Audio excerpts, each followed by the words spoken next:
دو اہم باتیں عرض کرنی ہیں۔ ایک بات تو یہ ہے کہ رمضان قریب آ رہا ہے، اس رمضان کی ہمیں قدر کرنی ہے بہت اچھے سے۔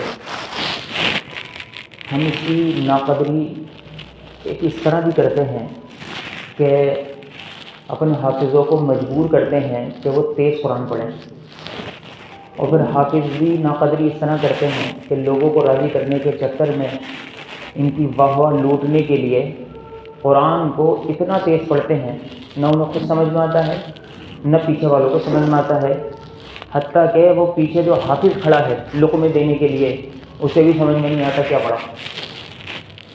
بس یا تو پہلا والا لفظ سمجھ میں آتا ہے، الحمد کے بعد وہ شروع کرتا ہے والف لام میم سے، یا پھر جب رکوع کرتا ہے نا وَلَهُمْ عَذَابٌ عَظِيمٌ مثال کے طور پر وہ سمجھ میں آتا ہے۔ بیچ میں اس نے کیا پڑھا؟ کچھ بھی۔ الف لام میم کو بہت کھینچ کے پڑھے گا، الف لام میم ذَلِكَ الْكِتَابُ لَا رَيْبَ فِيهِ هُدًى لِّلْمُتَّقِينَ الَّذِينَ يُؤْمِنُونَ بِالْغَيْبِ وَيُقِيمُونَ الصَّلَاةَ۔ ایسا لگتا ہے کہ پتہ نہیں کیا اس کو کسی کیڑے نے کاٹ لیا، دماغ میں کچھ مسئلہ ہو گیا، اس طریقے سے تیزی سے قرآن پڑھتا ہے۔ اور پھر عجیب افسوس یہ ہے کہ سوچنے کی بات یہ ہے کہ گناہ کی کئی قسمیں ہیں۔ ایک گناہ وہ ہوتا ہے جو آدمی کمرہ بند کر کے کرے، یہ بھی گناہ ہے، لیکن اس سے بھی بڑا گناہ یہ ہے کہ وہ جو گناہ کمرے کے اندر کر رہا ہے اسی گناہ کو چوراہے پر آ کر کرے۔ تو اب گناہ کی اہمیت زیادہ ہو گئی، یہ زیادہ بڑا گناہ کہلائے گا کمرے کے مقابلے میں۔ اور پھر ایک گناہ یہ ہے کہ چوراہے پر گناہ کر رہا ہے اور پھر اس پر فخر بھی کر رہا ہے، اب نوعیت اور بڑھ گئی اس کی، گناہ بھی کر رہا ہے فخر بھی کر رہا ہے کہ میں ایسا گناہ کر رہا ہوں۔ اور پھر اس گناہ کی نوعیت اور زیادہ اس طرح بڑھ گئی کہ اس گناہ کو کئی سارے لوگ مل کر کر رہے ہیں اور فخر کر رہے ہیں۔ قرآن جس مسجد کے اندر تیزی سے پڑھا جا رہا ہے، جس گھر کے اندر قرآن تیزی سے پڑھا جا رہا ہے، اتنی تیزی سے جس کے الفاظ سمجھ میں نہ آئیں، وہ اسی طرح کا گناہ کر رہے ہیں کہ سارے مل کر گناہ کر رہے ہیں اجتماعی طور پر، حافظ بھی، پیچھے والے بھی، اور پھر ساروں کو فخر ہے، حتیٰ کہ اتنا فخر ہے کہ 5 پارے پڑھ کے آیا اور پھر اس نے دیکھا کہ جس مسجد کے اندر 1.5 پارہ ہو رہا ہے یا 1 پارہ ہو رہا ہے وہاں بھی وتر ہو رہے ہیں، تو بڑے فخر کے ساتھ کہے گا کہ آپ وتر پڑھ رہے تھے اور ہم تو 5 پارے کھینچ کے آ گئے۔ کیا یعنی حیرت ہوتی ہے کہ پتہ نہیں ہم لوگ کہاں جا کر کے رکیں گے، شریعت کی ہم کتنی پامالی کریں گے۔ میں نے جو آیت پیش کی اللہ رب العزت اس میں کہتا ہے کہ یہ اتنی عظمت والی کتاب ہے کہ اگر اس عظمت والی کتاب کو ہم پہاڑوں پر نازل کرتے تو پہاڑ ریزہ ریزہ ہو جاتے اور ہمارے ہیبت کے پھٹ جاتے پہاڑ۔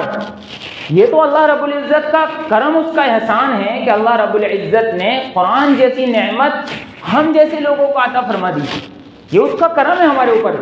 ہم اس کی ناقدری کریں گے تو اللہ رب العزت ہم سے چھین لے گا یہ نعمت، اسے کسی کی ضرورت نہیں ہے۔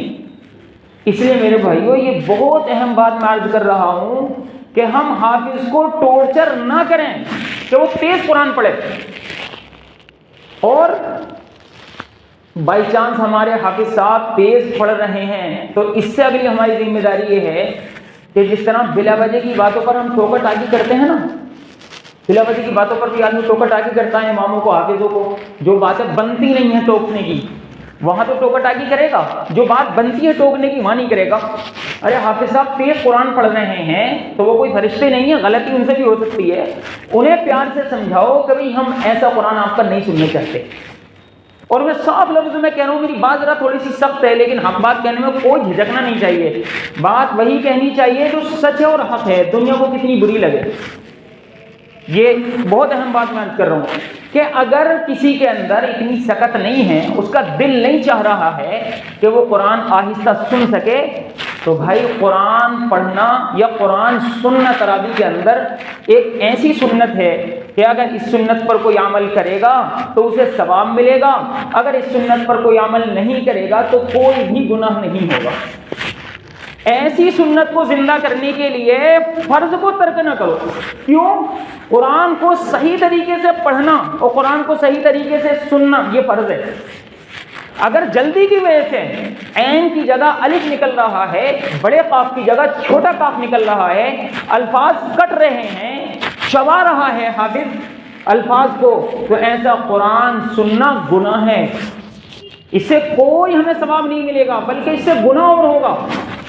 تو اگر ہمارے اندر اتنی شکت نہیں ہے کسی بھی وجہ سے، ممکن ہے کہ ہم کاروباری ہیں، تھکن زیادہ ہو جاتی ہے، تو الحمد طرح سے تراویح پڑھیں، کوئی گناہ نہیں ہوگا، کوئی مسئلے کی بات نہیں۔ لیکن محض اس سنت کو زندہ کرنے کے لیے، اور صحیح بات تو یہ ہے کہ اس میں بھی سنت کا شوق نہیں ہوتا ہے، رواج کو پورا کرنے کے لیے۔ سچ بات تو یہ ہے کہ رواج ہے بھائی 10 دن کا ہم قرآن سنیں گے، باقی پھر فرض بھی چھوڑ دیں گے اور تراویح بھی چھوڑ دیں گے، کیونکہ رواج ہے۔ محمد کے دین پر عمل نہیں کرنا ہے، رواج کے مطابق چلنا ہے۔ کہ اگر 10 دن کا قرآن نہیں سنا، لوگ کہیں گے لوگ رمضان میں بھی اس نے قرآن نہیں سنا، تو ایسا بالکل ہی مطلب لگتا ہے شاید مرتدی ہو کے دکھے۔ ان تانوں سے بچنے کے لیے شریعت کا کوئی اہتمام نہیں ہے، وہ بھی ایک رواج ہم پورا کرتے ہیں۔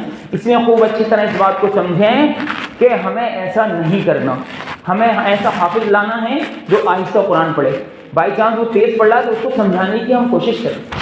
تیز کا مطلب یہ بھی نہیں ہے کہ بالکل نماز کی طرح پڑھنا ہے، تھوڑی سی اسپیڈ تیز ہو جائے کوئی مسئلہ نہیں، لیکن اتنی تیز اسپیڈ جو آج کل چل رہی ہے کہ 5 پارے اور 50 منٹ میں تراویح پوری کوئی کر ہی نہیں سکتا۔ اگر کوئی قرآن پڑھ رہا ہے، قرآن تراویح کے اندر، اور 50 منٹ میں تراویح پوری کر رہا ہے، تو وہ قرآن نہیں پڑھ رہا، کچھ اور پڑھ رہا ہے۔ پھر وہ میں صحیح بتلا رہا ہوں یہ بات، لیکن ایک عام سا رواج بن رہا ہے۔ 5 پارے جہاں ہو رہے ہیں وہاں اتنی بھیڑ کہ سڑکیں بند ہو رہی ہیں، راستے بند ہو رہے ہیں کہ 5 پارے کا ہم قرآن پڑھ رہے ہیں، قرآن سن رہے ہیں۔ یہ کوئی فضیلت کی چیز نہیں ہے، کوئی فضیلت کی چیز نہیں ہے۔ اصل ہے قرآن کو صحیح سننا اور صحیح پڑھنا۔ ایسا اگر ہم نہیں کریں گے تو پھر ہمیں اس کا کوئی ثواب نہیں ملے گا، بلکہ میں نے بتایا یہ 4تھے نمبر کا گناہ ہے، یعنی ایسا گناہ جس کو کئی سارے لوگ مل کر کے کر رہے ہیں، اور پھر کالر بھی اونچا کر رہے ہیں، فخر کر رہے ہیں کہ آپ دیکھو ہم نہیں کر رہے ہیں۔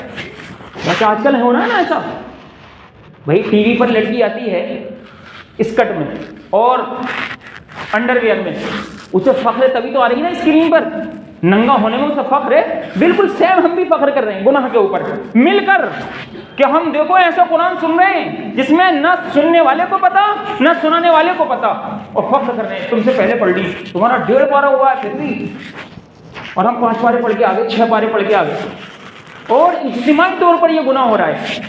اس لیے میرے بھائیو ایسا نہ کریں۔